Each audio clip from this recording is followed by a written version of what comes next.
क्या आपके बच्चे ने भी इस साल नीट दिया है? तो ये वीडियो अंत तक ज़रूर देखिएगा, क्योंकि आज हम नीट के बारे में आपको सब बताएंगे। ये उन 22 लाख बच्चों की कहानी है जिन्होंने अपनी जवानी किताबों में झोंक दी, लेकिन सिस्टम ने उनके सपनों को नकल माफिया के हवाले कर दिया। सोचिए, एक बच्चा यूपी बिहार के किसी गांव से कोटा जाता है एक सपना लेकर, और उस सपने को हकीकत में बदलने के लिए एक माँ अपने गहने बेचती है, पिता अपना खेत गिरवी रखता है, और वो बच्चा रात में 3 बजे तक पढ़ता है, सिर्फ दाल चावल खाकर दिन काटता है। यहाँ तक कि दोस्तों की शादी छोड़ देता है, त्योहार में घर जाना छोड़ देता है, मोबाइल चलाना छोड़ देता है, क्योंकि वो बस एक डॉक्टर का सपना लेकर जीता है कि डॉक्टर बनना है। और फिर परीक्षा से 3 दिन पहले वही पेपर टेलीग्राम पर बिक रहा होता है, 5 लाख में, 50,000 में, और कहीं कहीं तो 25 लाख रुपए में पूरा भविष्य नीलाम हो रहा होता है। और आज सबसे बड़ा सवाल ये है कि अगर एक गेस पेपर के नाम पर सोशल मीडिया पर असली क्वेश्चन पेपर घूम रहे थे, तो फिर एनटीए क्या सो रही थी? और अगर ये सब इतने बड़े लेवल पर हुआ, तो सिस्टम में अंदर बैठे किसी शख्स की बिना मदद के कैसे हुआ? और सरकार की गलती क्या है, एनटीए की खामी क्या है, और कानून होने के बावजूद पेपर लीक क्यों नहीं रुकता? सीबीआई क्या कर रही है? और सबसे ज़रूरी, इस देश के बच्चों के साथ आखिर कब तक ऐसा होता रहेगा? नमस्कार, मैं उदित तिवारी, और सब ठीक है? तो आज बात करते हैं नीट के उस पूरे बवाल की, जो सिर्फ पेपर लीक नहीं है, बल्कि एक सड़े हुए सिस्टम की पूरी कहानी है। और 2 सबसे ज़रूरी अपडेट भी हैं। री एग्ज़ाम कब होगा वो भी बताएंगे, और सबसे ज़रूरी, ये पूरा सिस्टम बार बार फेल क्यों हो रहा है, आखिर ये बवाल बार बार क्यों होता है, सरकार क्या सुधार कर रही है और क्या नहीं कर रही है। तो चलिए शुरू करते हैं।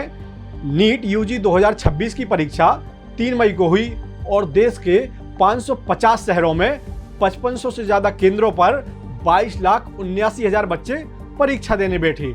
लेकिन इस परीक्षा से 3-4 दिन पहले ही सोशल मीडिया पर एक गैस पेपर घूम रहा था, टेलीग्राम पर, व्हाट्सएप पर, फेसबुक पर, सब जगह शेयर हो रहा था, और इसके ऊपर लिखा था मोस्ट इम्पॉर्टेंट।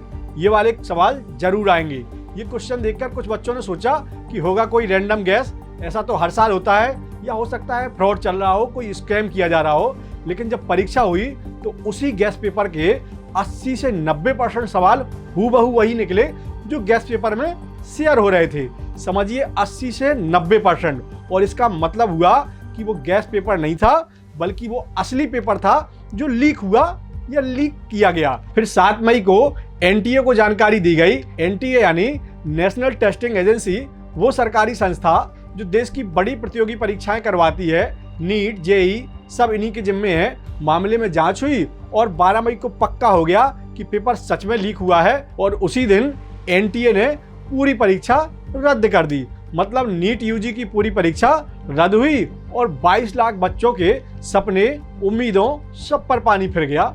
और आज बड़ा पहला अपडेट यह है कि एनटीए ने घोषणा कर दी है कि नीट यूजी 2026 की दोबारा परीक्षा अब 21 जून 2026 को होगी। यानी अभी करीब 5 हफ्ते का वक्त है। शिक्षा मंत्री धर्मेंद्र प्रधान ने कुछ और ऐलान किए हैं, जैसे एडमिट कार्ड 14 जून तक आ जाएगा, और बच्चों को 15 मिनट का अतिरिक्त समय दिया जाएगा। एग्जाम के लिए दोबारा रजिस्ट्रेशन नहीं करना होगा, और कोई एक्स्ट्रा फीस भी नहीं लगेगी, और पहले वाली फीस वापस मिलेगी। और 1 हफ्ते के अंदर बच्चे अपनी परीक्षा का शहर बदल सकते हैं अपनी सुविधा के अनुसार। तो बच्चों के लिए हम यही कहेंगे कि आप हिम्मत ना हारिए और पढ़ाई पर फोकस करिए। बाकी की लड़ाई जारी रखेंगे, हम आवाज़ उठाएंगे आपकी। तो अब आगे सीबीआई की जांच में जो सामने आया है वो ध्यान से सुनिए। राजस्थान के सीकर में मांगीलाल बिंबाल और उसका भाई दिनेश बिंबाल, ये दोनों इस पूरे नेटवर्क के अहम हिस्से हैं। इनके परिवार ने 2025 में करीब 25 लाख रुपए देकर नीट का पेपर खरीदा था, और उसी लीक पेपर से मांगीलाल के बेटे विकास समेत परिवार के 5 बच्चों ने परीक्षा दी। और देखिए, सभी बच्चों को सरकारी मेडिकल कॉलेज में सीट मिल गई। और अगर इंसान एक सिस्टम में सेंध लगा देता है, तो फिर उसको लगता है कि ये तो बहुत आसान काम है, हम हर बार करेंगे। और यही किया बिंबाल फैमिली ने। अब 2026 में वही नेटवर्क फिर काम कर रहा था।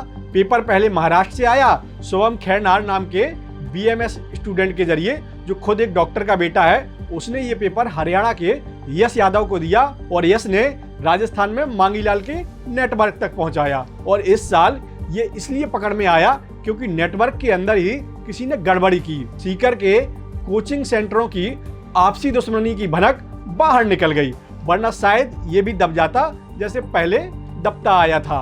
और अब दूसरा बड़ा अपडेट ये है जो सबसे जरूरी है, उस पर बात कर लेते हैं। एनटीए यानी नेशनल टेस्टिंग एजेंसी जो 2017 में बनी और मकसद यही था कि देश भर की परीक्षाओं को एक ही एजेंसी के दायरे में लाया जाए ताकि पारदर्शिता भी बनी रहेगी। लेकिन एनटीए के पास 500 करोड़ के बजट के बावजूद ये हाल है कि सिर्फ दिसंबर 2024 तक 22 स्थायी कर्मचारी थे, बाकी सब ठेके पर चल रहा है, आउटसोर्स पर चल रहा है। यानी जिस एजेंसी के हाथ में 22 लाख बच्चों का भविष्य था नीट परीक्षा में, उसके पास ढंग का स्टाफ तक नहीं है। और हाँ, नीट अभी भी पेन और पेपर से होता है।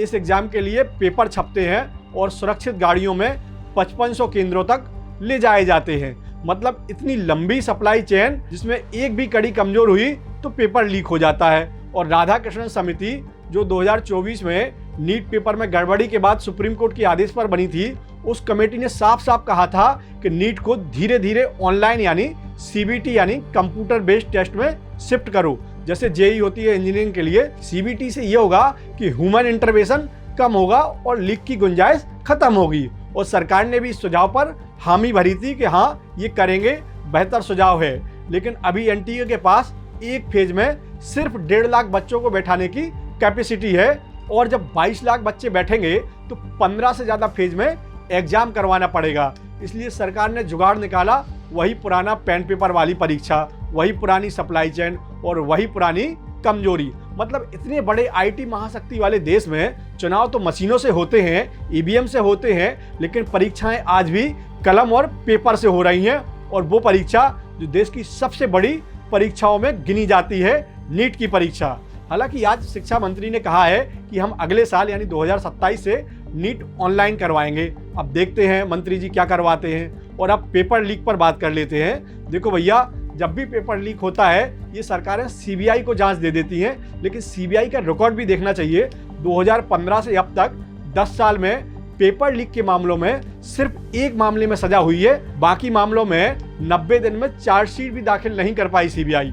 और हुआ ये कि मुख्य आरोपी जमानत पर बाहर निकल गए और घूमने लगे। और आप तो जानते ही हैं कि नेशनल मीडिया सिर्फ गिरफ्तारियों वाली खबरें दिखाती है, लेकिन ये कभी नहीं बताती है कि फला एजेंसी की कितनी नाकामी की वजह से कितने दिन में आरोपी को जमानत मिल गई।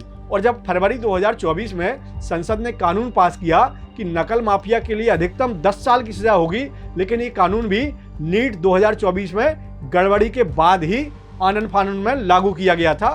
मतलब सरकारें भी इस देश की तभी जागती हैं जब कांड हो जाते हैं, उससे पहले तो यही कहते हैं कि माफिया को जमीन में गाड़ देंगे। अब सवाल ये है कि जब कानून है, सीबीआई है, कमेटी है, फिर भी हर साल यह क्यों होता है? क्योंकि भैया जब तक नेटवर्क में ऊपर बैठे लोगों तक कानून का हाथ नहीं पहुंचता, तब तक ये नीचे वाले पकड़े जाते हैं और ऊपर वाले बचते रहते हैं। व्यापम घोटाला याद कीजिए, जांच चलती रही, गवाह मरते रहे और आखिर में अंधेरी सुरंग में सारी कहानियां खत्म हो गई, खो गई। और इस पूरे विवाद में एक और बहस है, क्या नीट होनी चाहिए? पहले हर राज्य अपनी मेडिकल परीक्षा करता था। तमिलनाडु के मुख्यमंत्री आज भी नीट हटाने की मांग कर रहे हैं। महाराष्ट्र और साउथ के 5 राज्यों में 350 से ज़्यादा मेडिकल कॉलेज हैं, लेकिन नीट की वजह से उत्तर भारत के बच्चे वहां जाते हैं जहां कोचिंग नेटवर्क मजबूत है। और एक और जरूरी बात समझ लीजिए, सरकारी मेडिकल कॉलेज में एमबीबीएस की फीस होती है 2 से 4 लाख रुपए पूरे कोर्स की, लेकिन अगर सरकारी सीट नहीं मिली और प्राइवेट कॉलेज में जाना पड़ा तो वही फीस हो जाती है पूरे 1 से 1.5 करोड़ रुपए। यानी सरकारी और प्राइवेट के बीच का फर्क है करीब 90 लाख रुपए का। और अब सोचिए, अगर 25-30 लाख खर्च करके पेपर खरीद लो, पास होकर सरकारी सीट पक्की हो जाए, तो माफिया के लिए तो ये सीधे सीधे फायदे का धंधा है, क्योंकि 25 लाख लगाओ और 90 लाख बचाओ। और यही जड़ है इस पूरी बीमारी की। जब तक सरकारी और प्राइवेट मेडिकल की फीस में इतना जमीन और आसमान वाला फर्क रहेगा, पेपर खरीदने वाले मिलते रहेंगे और पेपर बेचने वाले भी। और ये माफिया तभी मरेगा जब तक ये आर्थिक असंतुलन का खेल खत्म नहीं होगा। तो भैया आप एक लाइन में सारा कुछ समेट देते हैं। नीट का री एग्जाम 21 जून को होगा, एडमिट कार्ड 14 जून को आएंगे। अगले साल से ऑनलाइन का वादा किया है, लेकिन असली सवाल ये है, क्या वो परीक्षा ईमानदार होगी? क्या एक किसान का बेटा जिसके पास 25 लाख नहीं है उसे भी बराबर का मौका मिलेगा? और ये सवाल सिर्फ एनटीए का नहीं है, ये सवाल उस पूरे सिस्टम का है जो सड़ रहा है धीरे धीरे अंदर से। जो बच्चे अभी पढ़ रहे हैं उनसे बस इतना कहना है, आपकी मेहनत का फल एक दिन जरूर मिलेगा।